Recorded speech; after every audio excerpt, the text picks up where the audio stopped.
کو اللہ تعالیٰ نے اتنی نعمتیں عطا کی ہیں کہ اگر وہ ان کا احساس کر لے تو کبھی بھی ناشکری اس کے انداز سے، رویے سے اور اس کی طرز زندگی سے ظاہر نہ ہو، بلکہ اس کا سانس سانس جو ہے وہ اللہ کا شکر کرے، اللہ کی تقدیس کے گیت گائے۔ لیکن یہ انسان ناشکرا ہے۔ وَإِنَّهُ عَلَى ذَلِكَ لَشَهِيدٌ، اس پر اسے کوئی خارج سے گواہی کی ضرورت نہیں ہے، وہ خود اس پہ گواہ ہے، اسے خود پتا ہے کہ میں کتنا ناشکر۔ ذرا اندر اتر کے دیکھے تو اس نے کیا اس کی نعمتوں کا شکر ادا کیا ہے؟ اس کی کتنی بڑی نعمتیں ہیں حضرت انسان کو۔ انسان غور کرے، تدبر کرے۔ میں کئی دفعہ یہ بات بتا چکا ہوں، میرا ایک ملنے والا ہے، پیر بھائی ہے، تو اس کو مسئلہ کیا ہے کہ یہ جو منہ میں لعاب آتا ہے اس کی مقدار کم ہے۔ تو بنیادی طور پہ وہ لیکچرار ہے، تو اس نے روز جو ہے وہ طلباء کو لیکچر دینا ہوتا ہے، تو 15 منٹ نہیں بول پاتا کہ منہ خشک ہو جاتا ہے۔ اب ہم نے کبھی اس کو نعمت سمجھا؟ یہ جو منہ میں لعاب آتا ہے، ہم کہتے ہیں کہ یہ ایک مصیبت ہے، تھوکتے رہتے ہیں، لیکن اگر اس کی مقدار کم ہو تو زندگی اوکھی ہو جائے۔ یہ نظام انہضام پہ بھی اثر انداز ہوتا ہے، اور پھر اس کی بینائی بھی کمزور ہو گئی، ایک آنکھ کی بینائی تو بالکل ختم ہو گئی۔ مرض کیا ہے، مسئلہ کیا ہے؟ کون سی نعمت کم مل رہی ہے؟ پانی نہیں مل رہا، مل رہا ہے، آکسیجن نہیں مل رہی ہے، گردش خون جاری ہے۔ کمی کیا ہوئی؟ کبھی سوچا بھی نہیں ہم نے۔ لعاب کی مقدار ضرورت سے کم ہے تو زندگی مشکل ہو گئی۔ انسان یہ لعاب جس کی اہمیت تیری نظر میں کوئی نہیں، یہ کم ہو تو پھر زندگی عذاب بن جائے۔ تو اللہ نے جو تجھے نعمتیں دی ہیں اگر وہ نہ ہوں تو پھر بتا زندگی کیسے گزرے۔ تو انسان کو اتنی نعمتیں دی ہیں اللہ نے، اتنا کچھ عطا کیا ہے۔ اوناسس نامی دنیا کا امیر ترین شخص تھا، اس کی آنکھوں کے پپوٹے کام کرنا چھوڑ گئے۔ یہ آٹومیٹک سسٹم رب نے لگایا ہوا ہے، ادھر سے تنکا اڑا، ادھر آنکھ بند ہو گئی۔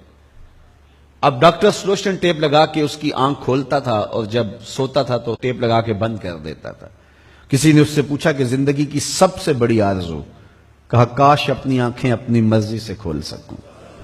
کہا اس کے لیے کوئی قیمت پیسے دینے پڑے تو کتنے دے گا؟ کہا ساری دولت لگا دوں گا۔ کبھی ہمیں یہ احساس ہوا؟ بہت سارے لوگوں کو آج پتا چلا ہوگا یہ بھی ایک سسٹم ہے، ایسا ہے، رب نے قدرتی لگایا ہوا ہے، اس پر کوئی بل ہی نہیں کبھی آیا۔ آپ 3 مہینے بل نہ دے تو واپڈا والے میٹر کاٹ دیتے ہیں کہ نہیں؟ بجلی کاٹ دیتے ہیں، سوئی گیس والے کنیکشن کاٹ دیتے ہیں، لیکن ساری زندگی رب کو سجدہ نہ کرو۔ اس نے کبھی سورج کو نہیں کہا کہ اس نافرمان کے گھر تیری روشنی نہیں جانی چاہیے۔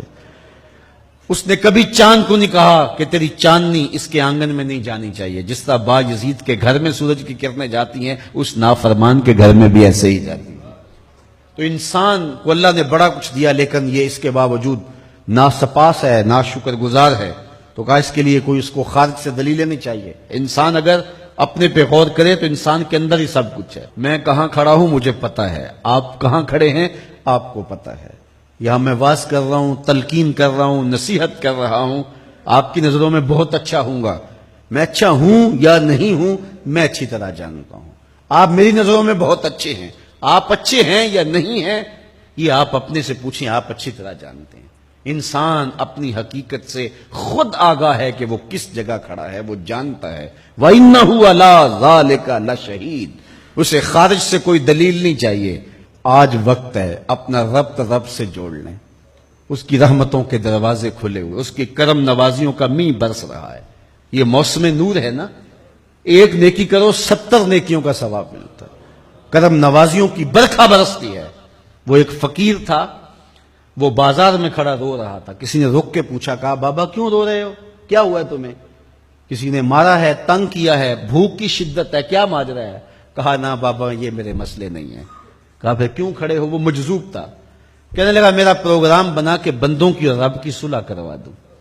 تو کہا پھر کیا ہوا؟ کہا وہ تو مانتے ہیں یہ نہیں مانتے، وہ تو کہتا ہے لے آئے نے میری دہلیز پہ، ایک آنسو سے سارے گناہ معاف کر دوں، لیکن یہ میری سنتے ہی نہیں ہے۔ ایسا پیار ہو گیا دنیا سے، میری بات ہی نہیں سمجھتے، میں انہیں سمجھاتا ہوں آگے سے مجھے پتھر مارتے ہیں۔ میں ان کی خیر کے لیے ان کو کہانی سنا رہا ہوں، میاں یہ دنیا عارضی ہے، لیکن یہ مجھے گھور گھور کے دیکھتے ہیں۔ مجھے ان کی عقل پہ رونا آ رہا ہے، وہ کہتا ہے لے آ میری چوکھٹ پہ، ابھی معاف کر دوں گا، ایک آنسو سے سارے گناہ دھو ڈالوں گا، سمندر کی جھاگ کے برابر بھی گناہ ہیں تو مٹا ڈالوں گا. لیکن یہ سمجھتے نہیں ہیں.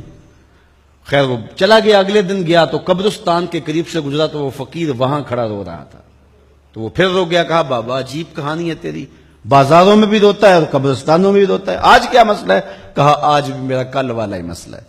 کہا آج کیا مسئلہ ہے؟ کہا آج میں ادھر آیا تھا کہ ان کی اور رب کی صلح کروا دوں. تو کہا آج پھر کیا بنا؟ کہا آج یہ مانتے ہیں وہ نہیں مانتا.